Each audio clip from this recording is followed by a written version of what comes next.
Está começando mais um programa Arena Ibérica, programa do site Lê em Campo, com apoio do Instituto Ibero-Americano de Direito Esportivo. Hoje vamos receber um dos grandes craques do direito desportivo, em especial que trabalha com o tema formação. Dr. Rafael Cobra é um grande especialista no direito esportivo, radicado em Santos. Dr. Rafael Cobra, Rafa, meu querido, seja muito bem-vindo a essa Arena Ibérica, só que isso não é um programa de entrevista, isso é um jogo. Bem-vindo, Rafa. Olá, Luiz, tudo bem? É um grande prazer receber o convite aí para participar no quadro de hoje aí do Arena Ibérica, ligado aí ao site do Lê em Campo, sem dúvida nenhuma, se tornando uma grande referência para estudos sobre os mais variados temas do direito desportivo, do esporte como um todo. Então, é um grande prazer vir aqui participar no dia de hoje. E já que estamos falando de um jogo, de uma partida, é nessas horas que a gente gosta de participar, né? O famoso treino é treino e jogo é jogo. É um grande prazer vir aqui bater um papo com você, Luiz, e tentar trazer um pouquinho aí da nossa experiência e da nossa visão sobre alguns assuntos, né? Super bacana, Rafa. Antes mesmo de nós entrarmos no primeiro tema, né, protocolar aqui no nosso Arena Ibérica, eu fico muito feliz porque de fundo você tem aí, né, a camisa mais pesada do mundo. E, inclusive, eu queria aproveitar para parabenizar o Rei, que estou vendo aí que dá para ver parte, né, da expressão corporal esportiva do Rei. Agora não tem como dizer que não é. E eu queria, então, nesse momento também, parabenizar o Rei pelos seus 80 anos. Acho que todos nós devemos sempre lembrar a importância do Pelé para o crescimento, não só do futebol brasileiro, mas do esporte brasileiro de um modo geral e o próprio país, né? Todos que podem visitar o exterior sabem da importância do Pelé para o reconhecimento do Brasil e de toda a expressão brasileira. Rafa, mas olha só, não posso me furtar de perguntar por que trabalhar com direito desportivo. Você foi jogador, Rafa? Você foi esportista? Me conta. Bom, Luiz, eu acho que eu me encaixo naquele quadro de profissionais que atuam com direito desportivo que tentaram ser e pensam que são até hoje, né? Então, não, na verdade, né, o futebol, a prática esportiva sempre fez parte da minha vida desde pequeno, né? Comecei bastante jovem, jogando futebol de salão, para ver como eu sou antigo. Na época ainda era denominado como futebol de salão, né? Com regras inimagináveis para os dias de hoje, como, por exemplo, não era permitido fazer gol dentro da área do futebol de salão. Veja como eu sou antigo, Luiz. Você talvez nem se recorde desse momento. A bola, Rafa. Não, agora eu preciso até registrar. A bola era pesada e eu comecei a jogar no gol. A bola era tão pesada que quando ela batia, ela marcava. Lembra disso? Sim, lembro muito bem. Até porque também no futebol de salão, quando comecei, também iniciei como goleiro e tinha como regra o goleiro não podia sair da área de jeito nenhum, né? Hoje o goleiro no futsal, né, na figura moderna da categoria, ele é mais um jogador, quando muitas vezes o goleiro não é substituído por um jogador de linha efetivamente para aumentar o número de atletas tentando ali a busca de um resultado, né? Então, veja a evolução do esporte como é interessante, né? Ao longo da minha existência, uma modalidade esportiva tradicional aqui do Brasil já se transformou, mudanças de regras enormes, né? E aliado, claro, esse interesse pela prática esportiva, vem a paixão de torcedor, daquele que acompanha os campeonatos de futebol no Brasil, no exterior desde pequeno, fã de estádio de futebol, né? Que eu acho que é algo assim mágico no ambiente esportivo, é a presença na praça esportiva, né? Por mais desconfortável que o seja em muitos casos, mas assim as emoções vividas em um estádio de futebol, elas são realmente únicas, né? E isso realmente, como dizem muito, isso molda o caráter de uma pessoa, né? Tem essa evolução. E Uma outra paixão da minha vida sempre foi o estudo do direito, né? Já venho de uma família ligada à área jurídica, então, naturalmente, me surgiu o interesse também pelo direito, e quando duas paixões podem se encontrar, a coisa fica ainda mais conveniente, né? E aí, na questão cronológica, enquanto eu cursava a faculdade de Direito, nós tínhamos exatamente o momento de promulgação da Lei Pelé no Brasil. Eu me formei na faculdade no ano de 2001, portanto, no início de vigência plena da legislação, hoje que a gente pode chamar de Lei Geral do Esporte, né? Aquela fase transitória, né? Sim, sim, os 3 anos de vacácio, então, quer dizer, a promulgação da lei foi feita durante o meu curso universitário e o início de vigência efetiva da legislação era ali o meu início de atuação profissional no ramo do direito. E, claro, na nossa vida, as coisas também, para se encontrarem, precisa da estrela brilhar, vamos dizer assim, da oportunidade surgir à nossa frente, né? Como hoje em dia ainda pouquíssimo explorado nas universidades a matéria efetiva autônoma direito desportivo, na minha época sequer se imaginava qualquer tipo de discussão nesse tempo. Quando você começa a passar a buscar informações por conta própria, né? Começar a ler. À época tínhamos pouquíssima literatura sobre o tema também, né? Então, hoje os alunos que têm interesse na matéria são privilegiados, porque se digitarem no Google só Luiz Marcondes, eles já têm uma vasta coletânea para poder se aperfeiçoar no direito na parte esportiva, né? Não recomendo muito a pesquisa Rafael Cobra. Não, vai sair muita coisa boa, mas é super bacana o que você está dizendo, porque foi sentido por mim, foi sentido por muitos. O direito desportivo, quando nós tivemos o primeiro contato, Rafa, isso eu me recordo, era aquela matéria que ficava no cantinho da biblioteca, você ia buscar se tinha alguma coisa, quando chegava lá, às vezes era 1, 2 livros desconexos, enfim, não tinha uma linha, né, para ensino.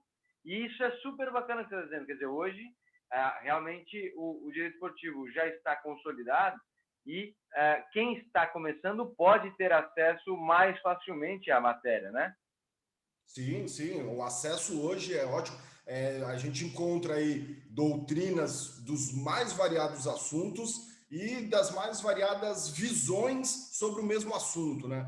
Então, e isso acho que talvez seja uma coisa que fascina para quem queira ingressar nesse mercado, não só a questão de lidar com a prática do futebol, de qualquer modalidade esportiva que já é prazeroso, mas assim, como é uma legislação extremamente recente, cujos regulamentos são anualmente alterados. Quer dizer, então a atualização ela é constante, ao mesmo passo que possibilita o operador do direito criar as suas teses, né, os seus entendimentos sobre o que a legislação diz, sobre o que o mercado pratica efetivamente.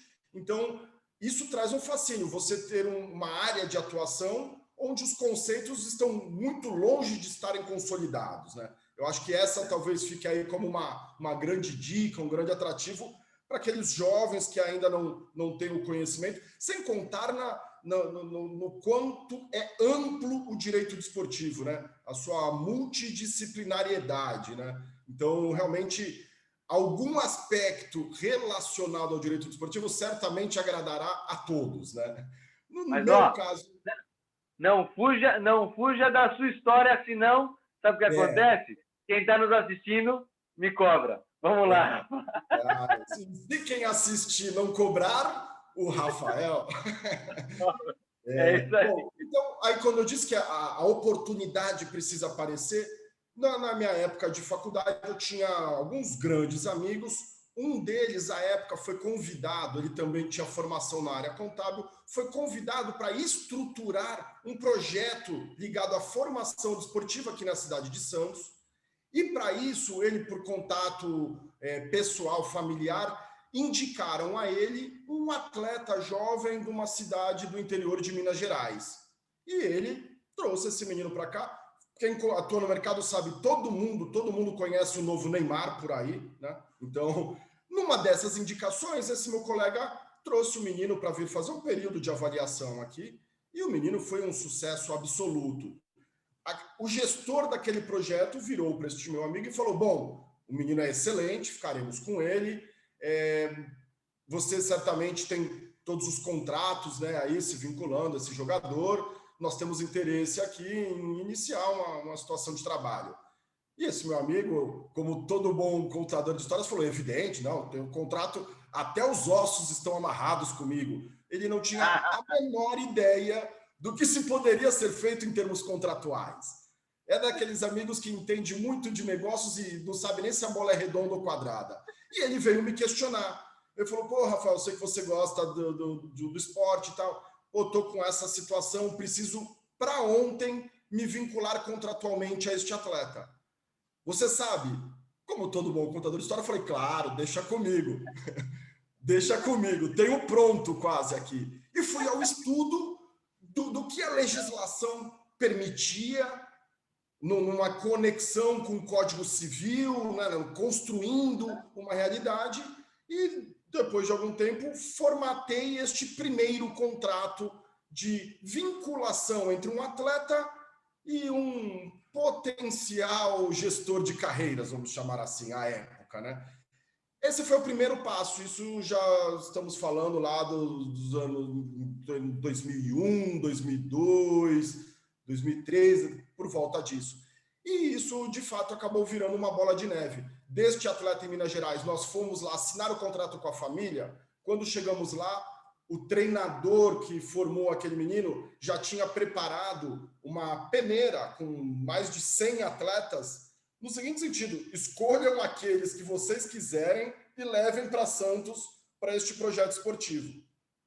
E ali começou a nascer um viés diferente de ver realmente o futebol, não só o esporte que a gente ama, que acompanha, mas que ele é, primeiro, um transformador de vidas para jovens atletas. Isso é fascinante. Você vê uma história a ser construída do seu início, a capacidade que o esporte, o futebol, nesse caso específico, tem de transformar vidas, e uma transformação assim absurda, como também aí não sejamos jamais hipócritas nesse sentido, o quanto o esporte, o futebol, a formação esportiva pode ser um grande negócio, mas não tem qualquer aspecto pejorativo nisso, né? Você fazer que uma formação esportiva se transforme num grande negócio é porque houve sucesso esportivo no projeto, né?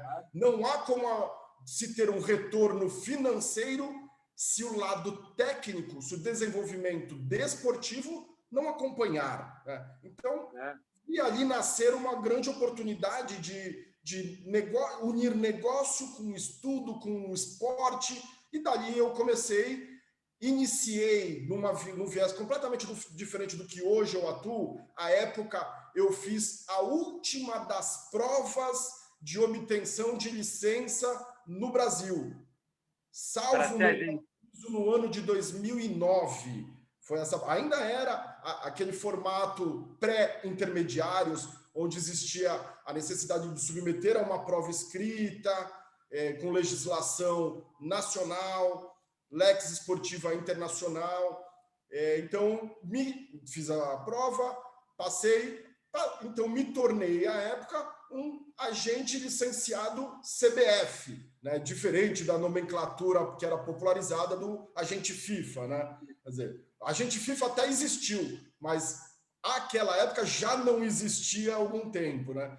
Então, me tornei agente licenciado CBF, atuei por alguns anos na efetiva gestão de carreira de atletas, mas com a mudança tanto de mercado, quanto depois e principalmente da figura do agente licenciado, a mudança para a característica atual do intermediário, ali eu já tinha visto que as minhas características pessoais se encaixam muito mais em prestar o serviço que hoje eu me dedico, que é dar todo o suporte jurídico para aqueles que têm estômago e paciência para gerir carreiras de atletas, porque todo mundo pensa que gerir carreira de atleta é você iniciar hoje esse trabalho e amanhã você ter que negociar o contrato do Neymar com o Paris Saint-Germain, né? Sem saber que talvez você nunca chegue nem um nível próximo, minimamente próximo a isso, e quantos são os percalços / investimentos financeiros e investimento de tempo, o quanto demanda tempo. Muitos momentos eu me vi privilegiando ou dando mais ênfase ao meu trabalho do que à minha família, né, em determinados momentos. Então, quando todos acho que passam por aquele momento de você sentar e refletir se os caminhos estão exatamente como você pretendia, ou se está próximo, está no caminho, mas ainda arestas precisam ser aparadas. E aí, diante disso, já há alguns anos, eu deixei de efetivamente gerir carreiras, ser, no linguajar popular, um empresário de atletas, para me dedicar com exclusividade à parte jurídica, dando suporte contratual e mais do que meras não, já é bastante, mas mais do que formalizar contratos em favor de clientes, eu vejo como extremamente importante a presença do advogado especialista nessa área desde o início de uma negociação, por exemplo. Né? O advogado não pode vir ser chamado para, doutor, chegamos aos termos finais da nossa negociação, redija isso aqui. Porque em alguns casos, e certamente você já vivenciou isso também, em muitos casos onde nós somos procurados para redigir o que comercialmente foi estabelecido, você depara com uma situação de que é proibido, eu não posso fazer isso que vocês tendenciam a fazer. Então, claro, nasce aí, então, e se torna cada vez mais importante o assessoramento jurídico nos negócios envolvendo o esporte, nos negócios envolvendo o futebol e tão principalmente, aí é onde eu tenho uma área de atuação mais intensa, nesse processo de formação desportiva dos atletas, desde o suporte necessário para que a família compreenda todos os passos, todos os direitos e deveres que aquele vínculo contratual gerará, vínculo contratual esse que pode ser com o clube, né, a partir ali dos seus 14 anos de idade, quando também os direitos e deveres que geram toda a modalidade de contrato, seja ele com algum intermediário, investidores, potenciais patrocinadores, tudo isso. Então, o direito e o futebol, na minha vida, se encontraram ocasionalmente por uma demanda que chegou a um amigo, e dali foi o estalo para que eu notasse que, de fato, estava diante de uma área nova, promissora, e onde eu teria muita liberdade de formar os meus próprios conceitos sobre a matéria. E quando a gente diz que ao longo da nossa vida a gente vai tendo momentos assim pontuais, fui buscar, depois de algum tempo já atuando no mercado, com o crescimento dos cursos de extensão, pós-graduações, quer dizer, até nós chegarmos ao nível da pós-graduação da Federal do IBDD, do IDD, nós chegamos num processo de desenvolvimento dos cursos, e no ano de 2011 eu fui buscar a minha especialização, na época pela ESA de São Paulo, momento exato em que uns chamam de alteração, mas eu prefiro até chamar onde nasceu a nova Lei Pelé, né, no ano de 2011. As mudanças foram tão drásticas, né, na legislação. Se me permite, Rafa, nova lei, né? Nem é Lei Pelé mais, né? Eu costumo brincar que com a alteração de 2011 nós tivemos a Lei Geraldão, porque Pelé não dá mais para chamar, ela está tão remendada que não dá mais para chamar de Lei Pelé, né? Exatamente. Com algumas evoluções em alguns aspectos, e eu sempre fui, permaneço crítico a muitas alterações da Lei Pelé. Talvez a intenção tenha sido uma em alguns aspectos, e aí até algum tema que a gente pode abordar aqui sobre essa relação da formação dos jovens jogadores. Em alguns momentos, talvez a intenção do legislador tenha sido uma, o que normalmente, quando fala-se de menor, a tentativa do legislador sempre é proteger a figura do menor, mas às vezes o tiro sai pela culatra, né? Às vezes o que se tentou proteger jogou para a informalidade, e aí quando você está trabalhando na informalidade, você não tem controle, não tem regras sobre aquilo, e aí normalmente o jovem será o lado mais fraco em uma relação, e talvez aquilo que você tentou proteger ao deixar de trazer normas regulamentando, você jogou isso para a informalidade, talvez tenha colocado em situação de risco um atleta ou algum aspecto em detrimento do que era a sua intenção. Então, é isso. Eu queria seguir, porque é super bacana, e você fez um entrelaçamento da tua vida com a linha de evolução da Lei Pelé. Mas nós temos que já nos recolher, né, para o vestiário. O árbitro já levantou a placa, terminou o primeiro tempo, e nós vamos ter uns minutos para voltar para o segundo tempo, aí nós vamos trabalhar o tema dos menores. Mas nesse intervalo, como é de praxe aqui no Arena, eu queria te fazer algumas perguntas. A primeira pergunta, Rafa, é para quem você dedica um gol? Ah, Luiz, eu sei, se eu te fizer essa pergunta, a sua resposta vai ser igual a minha, eu acho. Todos os gols, todos os êxitos, todas as conquistas da minha vida foram, são e serão sempre direcionadas ao ser humano mais maravilhoso que o mundo existe, que se chama Rafaela Rodrigues Cobra de Toledo Pisa. Parabéns, Rafa, excelente. Certamente seria o mesmo. E eu tenho certeza que ela sempre vai ser agradecida por isso. Mas eu não quero terminar aqui. Ainda tem mais perguntas. Agora, um pouco mais complicado. Para quem que você aplica um cartão amarelo? Para quem ou para o quê? Você aplica um cartão amarelo e um cartão vermelho. Bom, Luiz, vamos lá. O cartão vermelho já me veio rápido à cabeça aqui, porque acho que é uma situação bem desagradável, mas pensando no que seria potencialmente um cartão amarelo, né? Algo menos grave.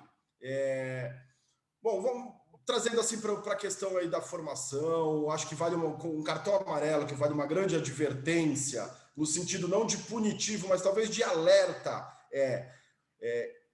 Toda a família de jovem jogador, os jovens atletas, precisam necessariamente pensar primordialmente no desenvolvimento desportivo dos seus filhos. Tá? O aspecto financeiro certamente virá como consequência para o grande atleta formado dentro de campo e fora de campo. Quem costuma acompanhar competições esportivas de categorias de base, e quem nunca teve, eu acho que é uma experiência interessantíssima, positiva e negativa. Então aqui vai o meu cartão amarelo formal. É impressionante, e parece que quanto mais jovem o jogador, mais comum ver isso nos alambrados, ou víamos antes da pandemia, nos alambrados dos centros de treinamento que adotam competições esportivas.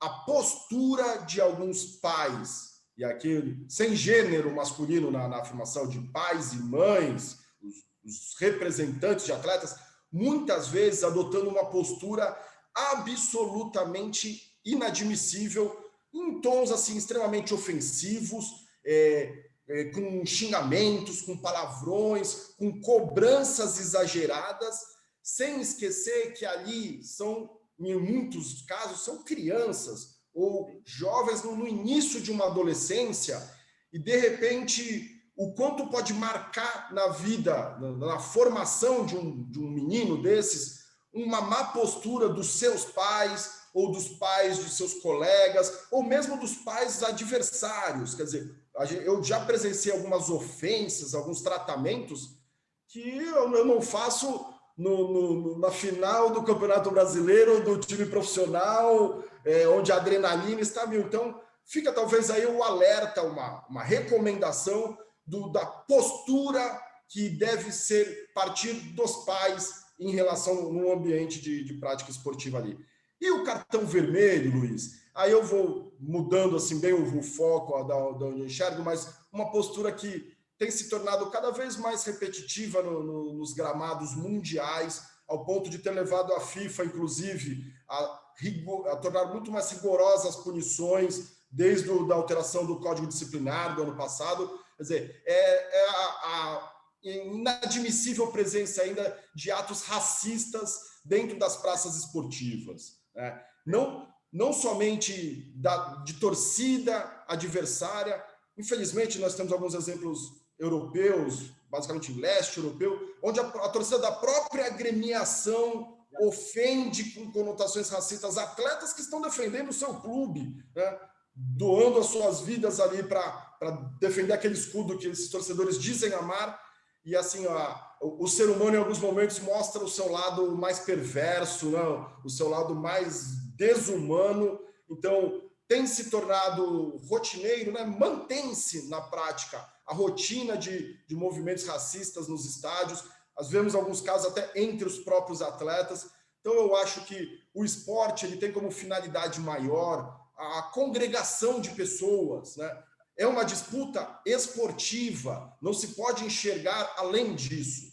Claro que dentro da disputa esportiva, você deve fazer todos os esforços dentro das regras, dentro do que é permitido, né? Dentro do conceito mais amplo de fair play possível. Você tem que usar todas as suas forças para sobrepor o seu adversário naquele momento. Mas você nunca pode ver aquele seu adversário como um inimigo, como alguém a ser destruído e não a ser momentaneamente superado. Então, acho que o cartão vermelho fica aí para essas condutas assim repugnáveis.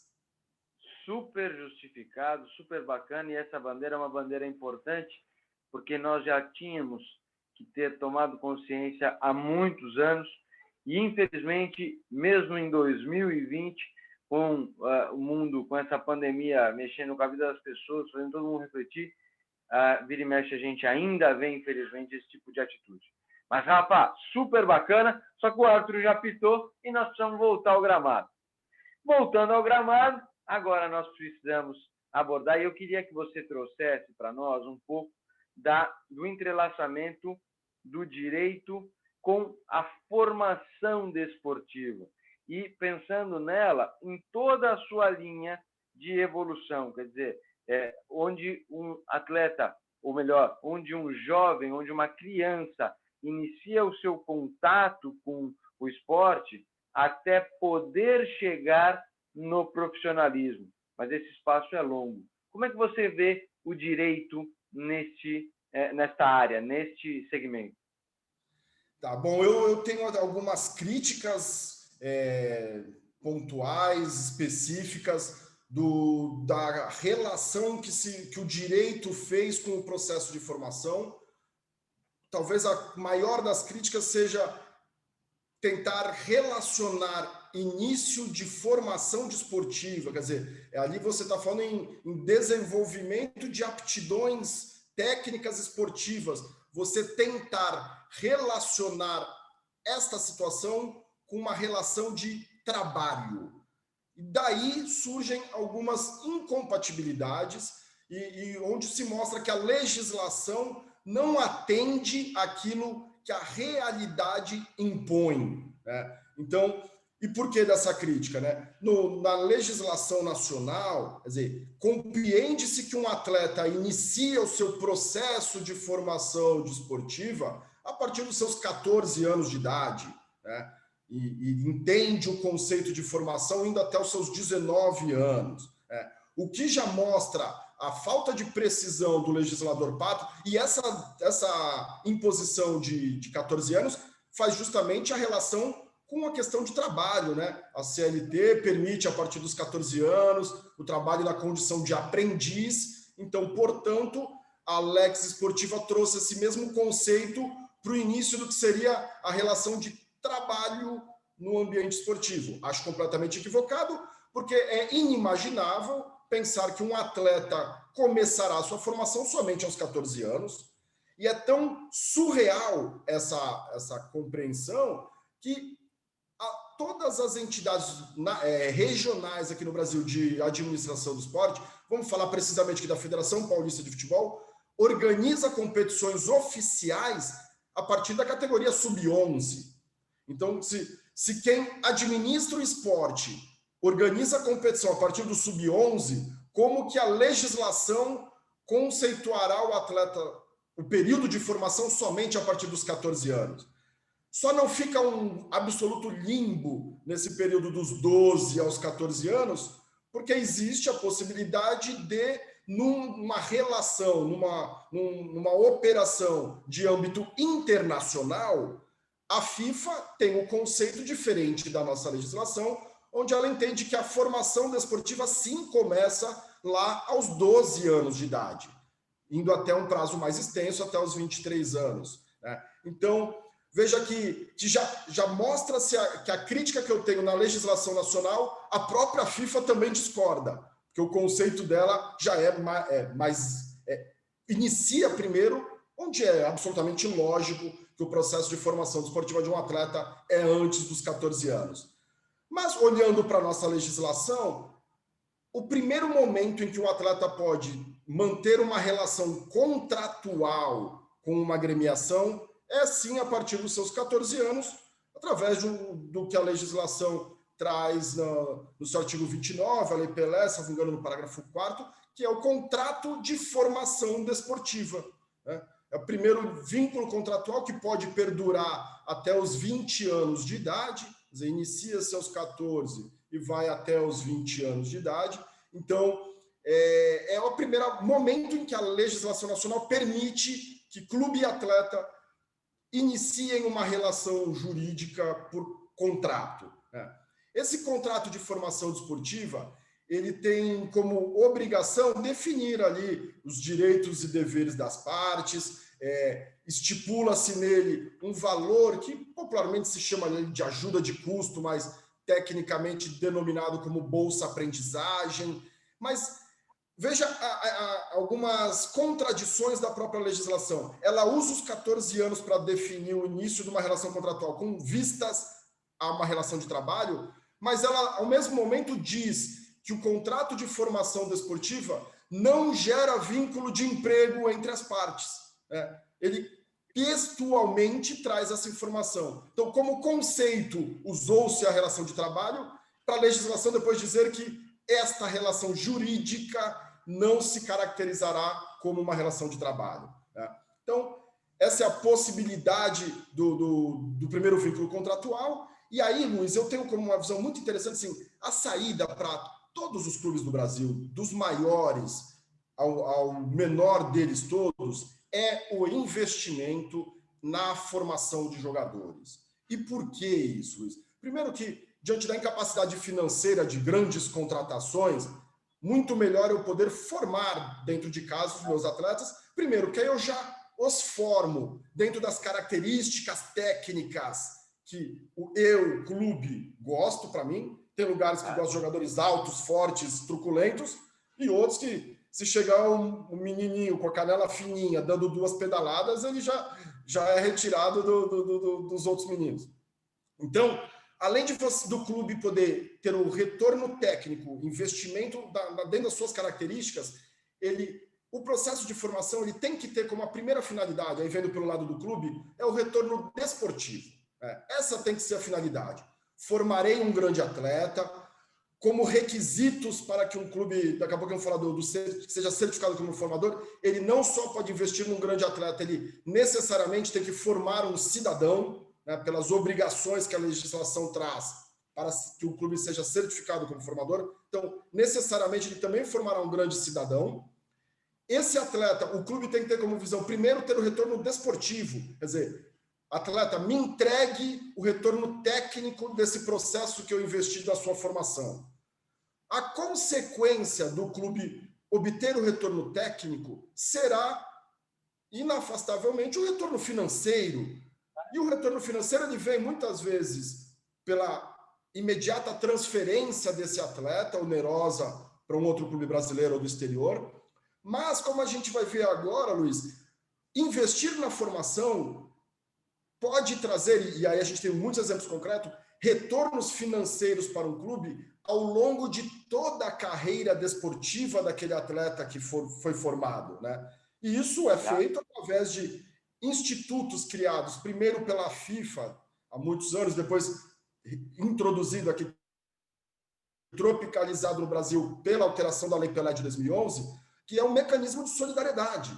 Quer dizer, aquele atleta que eu formei no meu clube, eu, ao longo de toda a sua carreira desportiva, receberei a minha cota à parte dentro dos 5% de uma transferência onerosa desse atleta, né? Você sabe muito bem, existem inúmeros exemplos em que o jovem brasileiro é vendido daqui do Brasil para um clube do exterior, por ser ainda uma venda precoce, os valores não são nem tão elevados, mas com o crescimento esportivo desse atleta dentro do mercado europeu ou internacional, uma segunda ou terceira transferência desse atleta gera ao clube brasileiro que o formou mais receita por meio do mecanismo de solidariedade do que este clube efetivamente recebeu ao realizar a transferência do atleta, né? Então, investir na formação lhe traz essa possibilidade de receita, de retorno técnico imediato, uma primeira receita com a efetiva transferência desse atleta e depois a possibilidade de receitas ao longo de toda a carreira desportiva do jogador. Um outro aspecto que reforça a minha ideia de investimento em formação, e aí é um tema que você domina como poucos, é aquele atleta que efetivamente jogou, esteve registrado no meu clube, eu não necessariamente preciso vendê-lo de imediato, mas digamos eu sou um clube médio, pequeno do Brasil, se eu for vender ele para um clube europeu, eu vendo por X. Agora, se ao invés de eu vender, vamos usar um termo talvez não muito bonito por dar uma conotação de coisa, mas para compreensão, se eu, ao invés de utilizar esse jogador, se eu realocá-lo numa grande equipe do futebol brasileiro e pactuar com essa equipe que, quando ele for vendido, eu que o formei, terei uma participação percentual nesta venda. Aí, quando eu digo que você é dos que mais domina o tema, estamos falando, em outras palavras, da possibilidade do clube que formou o jogador participar dos seus direitos econômicos, tanto no primeiro contrato quanto em outros, já que a limitação não é o último clube poder ter o direito econômico, mas sim clube que ele já tenha sido registrado ao longo da sua carreira. Então, vários são os aspectos que na minha visão, levam ao entendimento de que formar jogadores é a grande saída, né? Mas eu não posso deixar agora de aproveitar o momento que nós vivemos, que é um momento super difícil, que é um momento em que vidas estão sendo perdidas, é um momento de pandemia, para também olhar para esta área. Eu queria as suas considerações, porque eu vejo que nós temos um movimento que está caminhando, tá, na tentativa e erro, que é o de retorno das atividades de futebol para o futebol profissional, para as principais categorias, no mundo todo, mas a formação, que você disse que é tão importante, realmente eu penso igualzinho a você, é muito importante, nesse momento está sendo, claro, também preservada, mas não me parece que há, hoje, grandes projetos para que nós não tenhamos gerações perdidas. Como é que você vê essa questão, Rafa?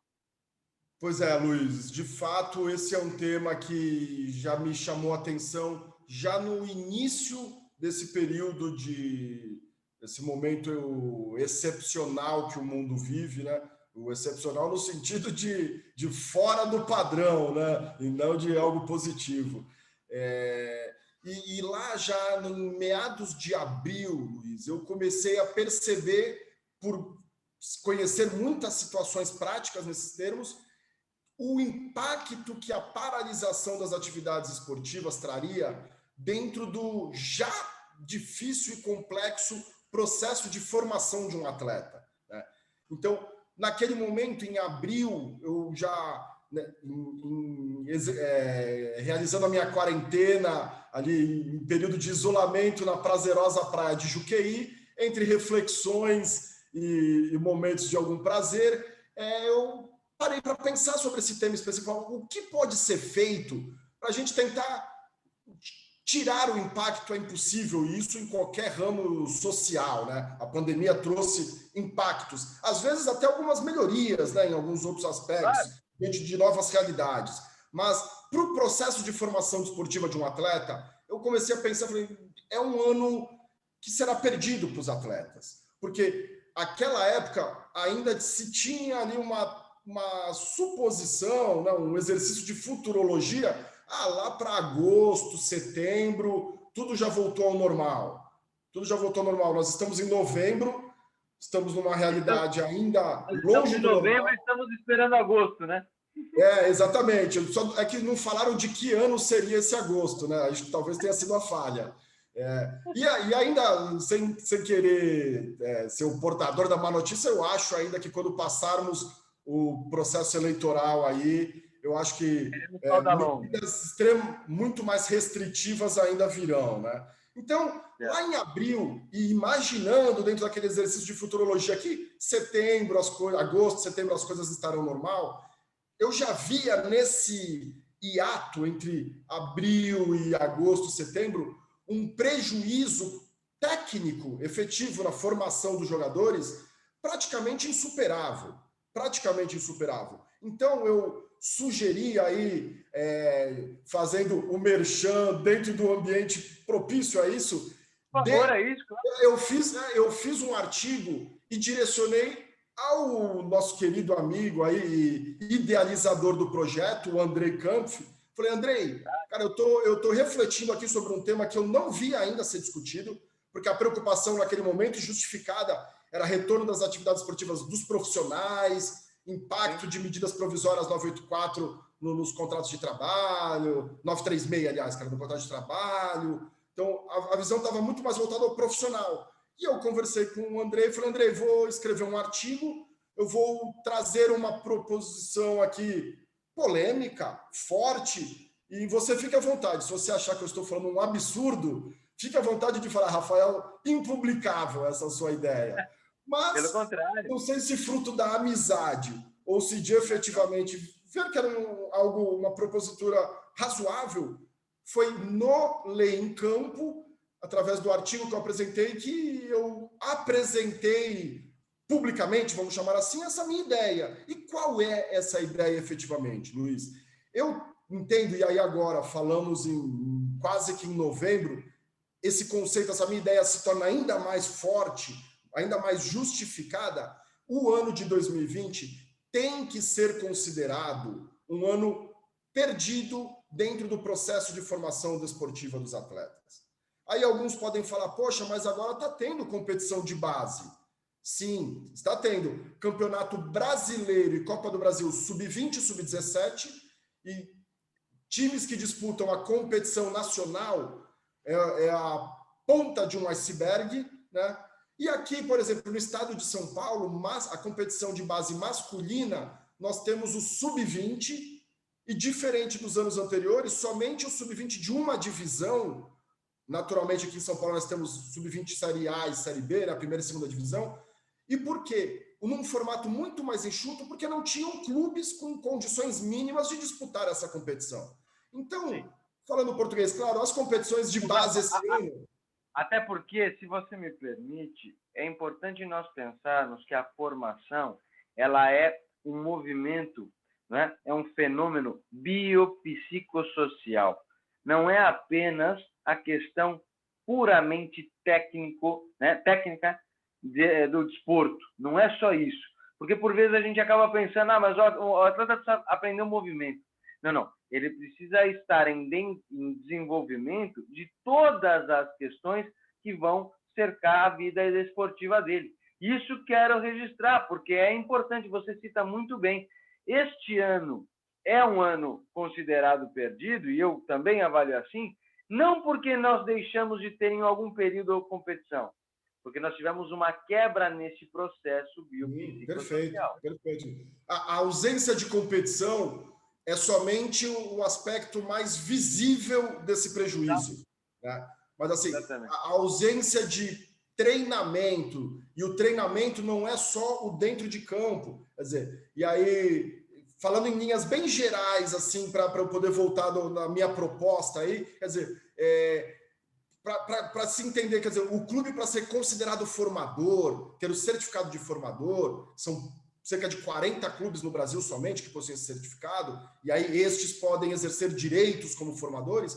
Ele precisa fornecer ao atleta uma série de requisitos, uma série de obrigações que vão, obviamente, desde o aspecto técnico da formação, quer dizer, ter um grupo de profissionais adequado, tudo isso, como ele tem que, obrigatoriamente, proporcionar um adequado acompanhamento e reforço educacional, né? A questão de assessoria médica, psicológica, quer dizer, você disse muito bem, formar um jogador não é somente colocá-lo dentro das 4 linhas e ensinar a chutar uma bola, dominar uma bola no peito ou cabecear. Não, isso é uma das vertentes da formação do atleta, mas muitas vezes o trabalho dos assistentes sociais, dos psicólogos, são tão ou mais importantes no início da formação desses atletas. Então, você privar o jogador não somente de competir, mas principalmente de fazer esse passo a passo do processo de formação ao longo de um ano, é você potencialmente encerrar o sonho de diversos meninos. Então, qual é a minha visão nesse sentido, Luiz? Eu vejo que a única medida, não para tirar impacto, mas minimizar ao máximo esse impacto no tortuoso processo de formação de um jogador, é a necessária reclassificação etária das nossas categorias de base, da divisão das nossas categorias de base. Hoje, nós tradicionalmente, e eu digo tradicionalmente porque não é uma regra imposta pela FIFA, por exemplo, em outros países a classificação etária é diferente da nossa, né? Então é natural isso, não? É uma mera vontade, uma mera intenção da entidade de administração estabelecer o seu critério etário para a sua competição esportiva. Então, não há nenhuma complexidade em se fazer aquilo que eu proponho. Não há uma questão que precise de uma mudança legislativa, em algo que valha, não. É mera vontade do administrador. Então, isso que torna interessante a medida e de fácil aplicação. Dentro dessa reclassificação etária, para quem não tem conhecimento ou familiaridade, as categorias de base no Brasil são quase que em totalidade divididas nos seus anos ímpares, né? Quer dizer, é o sub-11, o sub-13, sub-15, sub-17, e aí sim a última categoria no processo de formação tem um ano a mais de composição, ela é a sub-20. Então, do sub-17 a gente pula para o sub-20. Tá? Esse é o modelo atual. Dentro dessa visão de que o ano de 2020 é um processo perdido, é um degrau fora dessa escada, eu proponho que nós reclassifiquemos as categorias de base para os anos pares. Quer dizer, devolvemos aos atletas mais um ano, esse ano de 2020 foi perdido. Dentro, temos objetivos, passaríamos a ter a categoria sub-12, sub-14, sub-16, sub-18 e a última viraria o sub-21. Né? E por que isso minimizaria o impacto na minha visão? Luiz, quem não tem familiaridade com a formação desportiva, tirando o sub-20, que são 3 anos, as categorias são compostas por 2 anos de nascimento. Né? Então, o atleta que no ano passado ele era o que se chama aí do ano bom da categoria, que ele era o segundo ano da categoria, no ano passado esse atleta naturalmente, supostamente, teve mais chance de jogar efetivamente, porque ele fisicamente é mais desenvolvido do que aqueles meninos um ano mais novo, que são os meninos primeiro ano da mesma categoria. Então esse atleta jogou mais vezes, teve a sua responsabilidade, em contrapartida o menino que foi primeiro ano de categoria, teve o seu desenvolvimento no ano passado através dos treinamentos, que a gente disse que são tão importantes quanto uma partida efetivamente, mas ele esperava ansiosamente o ano de 2020 para que esse menino, primeiro ano no ano passado, neste ano de 2020, assumisse o protagonismo, né? Assumisse as responsabilidades, e isso faz parte do processo da formação. Um ano eu tenho como obrigação, entre aspas, buscar a minha melhor formação possível para que no ano seguinte, o último ano da categoria, eu chame a responsabilidade, vamos definir assim, né? Então, dentro dessa quebra no ano de 2020, imagine um menino que ano passado era primeiro ano de categoria, este ano ele não joga, e no ano que vem ele volta a ser primeiro ano da categoria seguinte, certo? Então, ele talvez fique 3 anos seguidos sem conseguir jogar muito, efetivamente jogar. Então, é perigoso. E outros podem pensar, poxa, mas também aí vai privilegiar aquele menino que foi segundo ano de categoria no passado, esse ano ele não joga e ano que vem ele é segundo ano de novo. Ok, pode num primeiro momento parecer uma vantagem para esse menino, mas será que dentro do processo complexo da formação não é importante ele também vivenciar um ano em que ele não é o protagonista, em que ele não é o mais bem desenvolvido fisicamente, né? A maturação física menor? Quer dizer, será que não é fundamental ele ter essa intercalar um ano eu sou o menos desenvolvido fisicamente, no ano seguinte eu sou o mais desenvolvido?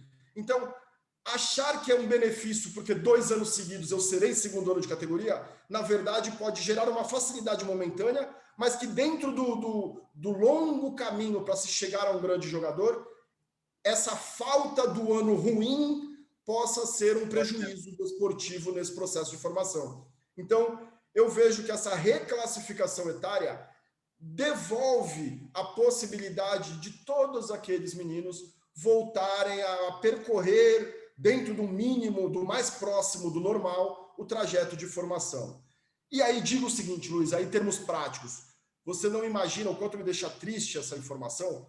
Quantos jogadores eu já tive conhecimento que deixarão de buscar o sonho de ser jogador de futebol, porque dentro dos impactos que a pandemia trouxe, e não só para a formação ou para o lado esportivo, para a sociedade como um todo, isso impacta muitas vezes no ganho, sustento das famílias. Esses meninos tiveram que tirar o sonho de virar jogador para, de repente, ajudar a família na sobrevivência, né? E se você ainda não trouxer um alento, um respiro, uma esperança nova para esse jogador, eu tenho certeza absoluta que no ano que vem nós teremos um contingente ainda maior de atletas que deixarão de sonhar, e isso pode deixar de revelar novos Neymares, novos Robinhos e assim o vale, né? Então, é muito preocupante a situação.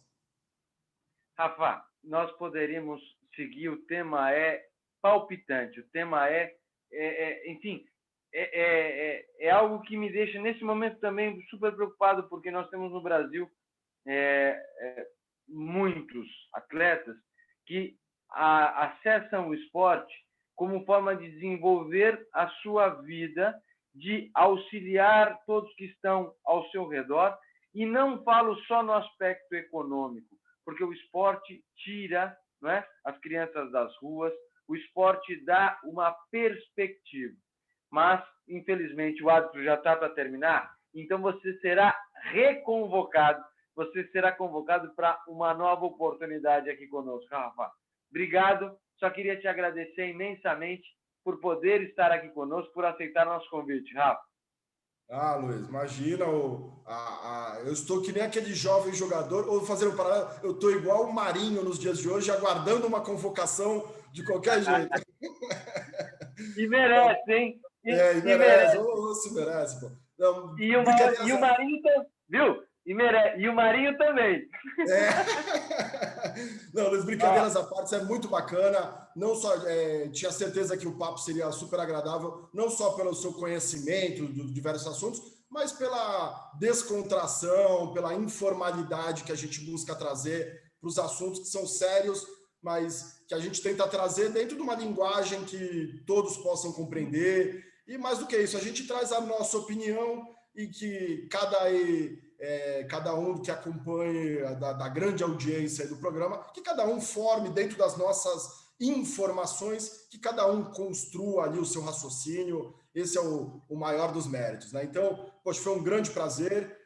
Já aguardo aí uma próxima convocação e fico aí sempre à disposição. É sempre um prazer falar sobre futebol, sobre esporte, e quando a gente fala sobre isso tudo com um grande amigo, se torna ainda mais prazeroso. Rafa, meu querido, obrigado. Você tem toda a razão com relação a este movimento.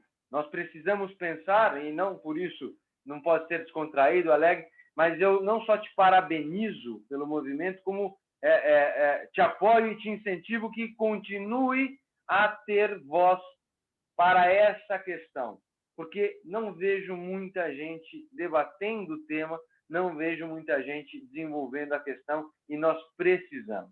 Meu caro, até a próxima então e nós estaremos juntos.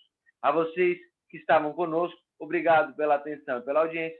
Na próxima sexta-feira nós teremos o próximo Arena Ibérica. Até lá. Tchau, tchau.